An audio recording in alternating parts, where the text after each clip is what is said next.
La double gifle est tombée. La France est-elle vraiment finie au Sahel? L'Alliance des États du Sahel vient de déclarer une guerre économique sans précédent à la France. Après des décennies de domination, l'AES impose désormais un blocus total. Plus une seule goutte d'or, d'uranium, de lithium ou de bauxite ne franchira les frontières en direction de Paris. C'est un changement radical, une rupture qui n'a jamais eu lieu dans l'histoire entre l'Afrique francophone et son ancien maître colonial. Désormais, il est écrit noir sur blanc dans le code minier du Sahel. Toute entreprise minière peut vendre ses ressources à n'importe quelle nation du monde, sauf la France. Même les alliés comme la Russie, l'Australie ou le Canada sont avertis. Toute tentative de contourner cette règle sera sanctionnée, sans exception.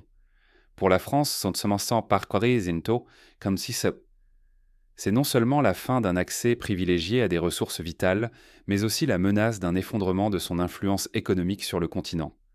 Pour le Sahel, c'est l'espoir immense d'un avenir souverain, où la richesse nationale finance enfin la construction d'écoles, d'hôpitaux et de routes, et non plus l'économie d'une puissance étrangère. Mais l'enjeu va bien au-delà d'un simple bras de fer. Si la France réussit à contourner l'embargo, c'est tout l'équilibre régional qui pourrait basculer une fois de plus. À l'inverse, si le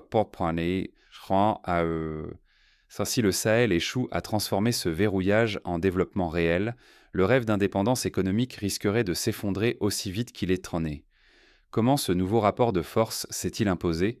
Remontons aux origines de ce séisme diplomatique.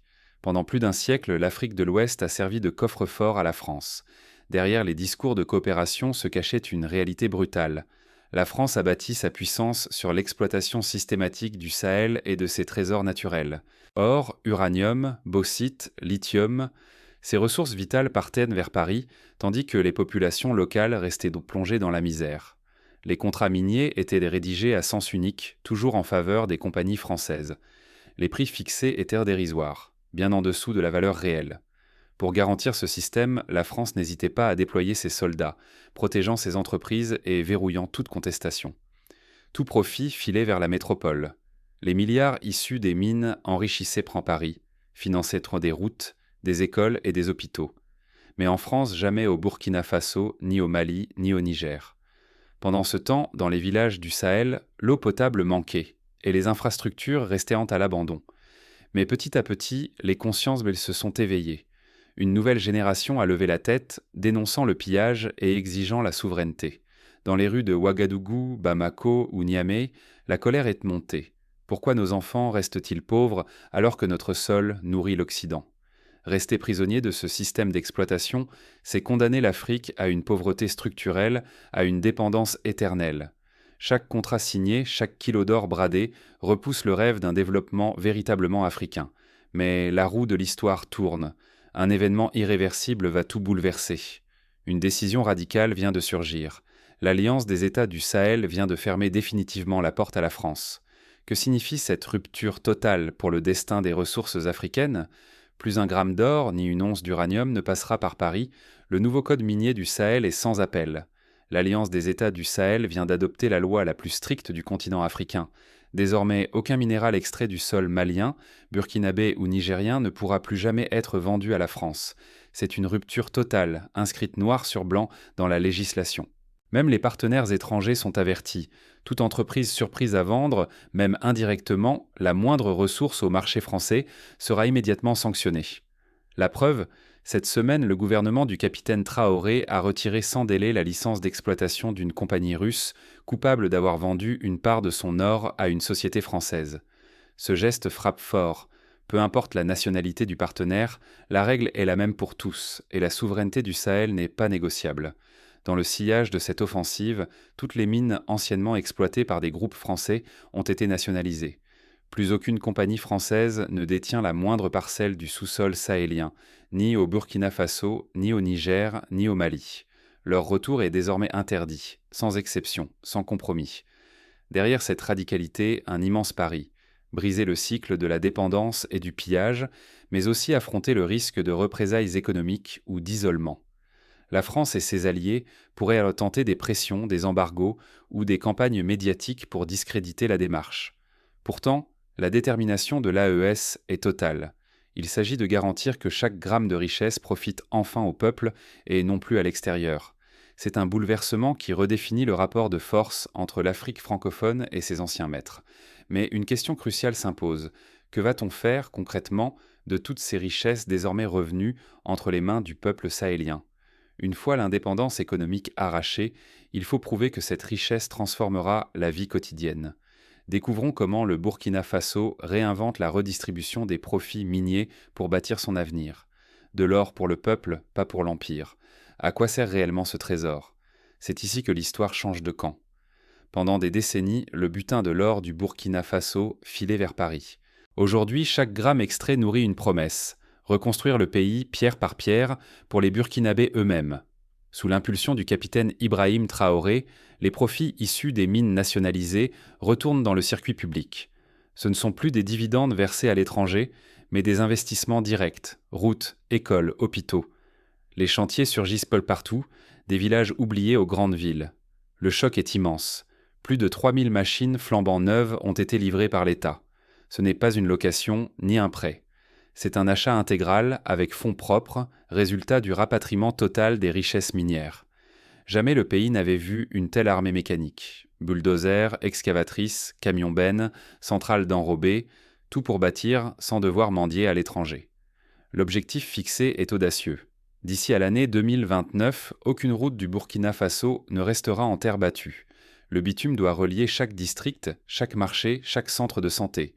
Cette révolution n'est pas réservée à la capitale. Chaque coin du territoire reçoit sa part d'équipement, dans une logique d'équité totale.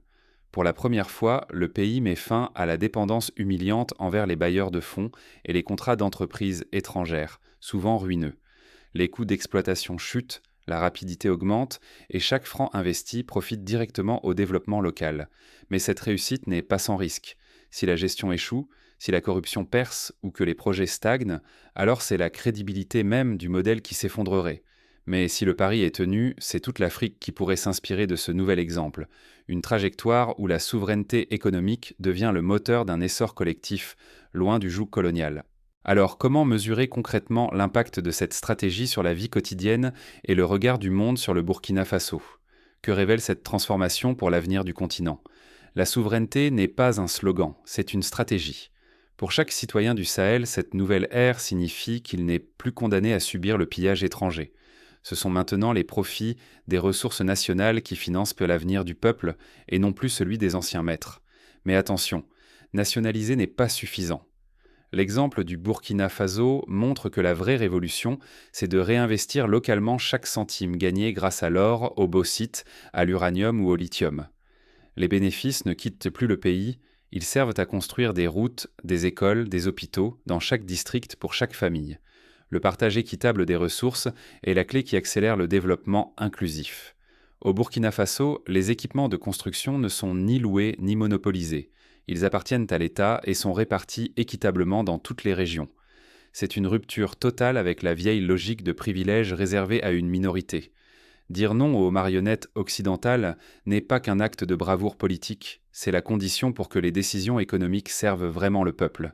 Ce refus de la dépendance rompt un cercle vicieux vieux de plusieurs décennies et redonne le pouvoir aux mains africaines. La réussite spectaculaire du Burkina Faso, sous le capitaine Ibrahim Traoré, crée une pression morale et politique sur tous les autres dirigeants africains. La population voit clairement la différence entre ceux qui défendent l'intérêt collectif et ceux qui protègent les intérêts étrangers. Désormais, chaque leader doit choisir: servir son peuple ou rester dans l'ombre des puissances occidentales. La victoire de l'Alliance des États du Sahel prouve une vérité fondamentale. L'Afrique n'a pas besoin d'attendre une aide extérieure pour se développer. En reprenant le contrôle total de ses ressources et en fixant ses propres règles, l'AES démontre qu'il est possible de s'émanciper réellement, sans compromis, et d'offrir à chaque citoyen une vraie part de la prospérité. Cette prise de conscience change tout. Pour la première fois, le spectateur africain comprend qu'il n'est pas voué à la fatalité économique. Le destin du continent peut basculer lorsque le courage politique rencontre la gestion responsable des richesses nationales. Mais que peut-on attendre de l'avenir ? Voyons comment cette transformation inspire déjà d'autres régions et quels défis restent à relever pour consolider cette renaissance africaine. L'histoire ne s'écrit pas à Paris, c'est au Sahel que se joue l'avenir. Aujourd'hui, un choix historique se présente. L'Alliance des États du Sahel a pris une décision sans précédent: Fermer définitivement la porte à la France, interdire tout accès à ses ressources naturelles. Ce n'est pas une rupture symbolique, c'est la fin officielle d'un siècle de pillage et d'humiliation. Le Burkina Faso, conduit par le capitaine Ibrahim Traoré, incarne cette révolution silencieuse. En nationalisant les mines, le pays a transformé l'or volé d'hier en routes, en écoles et en infrastructures tangibles pour tous les citoyens. Les profits, autrefois détournés vers Paris, financent désormais des chantiers gigantesques qui relient chaque district, chaque village, à l'espoir d'un avenir meilleur. Ce modèle inédit, fondé sur la souveraineté totale des ressources, brise le vieux schéma de dépendance et d'endettement imposé par l'Occident. Désormais, le pouvoir appartient à ceux qui osent l'exercer, sans intermédiaire, sans tutelle étrangère. Les règles sont claires. Tout pays peut commercer avec le Sahel, sauf la France. La loi est inscrite dans le code minier, inaltérable. C'est le moment décisif. Choisir l'audace de l'indépendance ou la résignation du statu quo. L'enjeu est immense. Il s'agit de la vie de millions d'Africains, du pain quotidien, de la dignité retrouvée et du respect sur la scène internationale. Les dirigeants du Sahel tracent une ligne nette. Patriotes ou marionnettes, il n'y a plus de place pour les masques. La renaissance économique de l'Afrique francophone n'est plus un rêve abstrait. Elle prend forme sous nos yeux, marteau après marteau, route après route. Chaque kilogramme d'or, chaque tonne de bauxite, chaque gramme d'uranium nationalisé est une victoire contre le passé colonial. Les profits servent enfin à bâtir l'Afrique de demain, pour les Africains. Mais ce tournant n'est qu'un début. L'histoire observe, le monde attend. Resterons-nous spectateurs ou deviendrons-nous les architectes de notre destin ?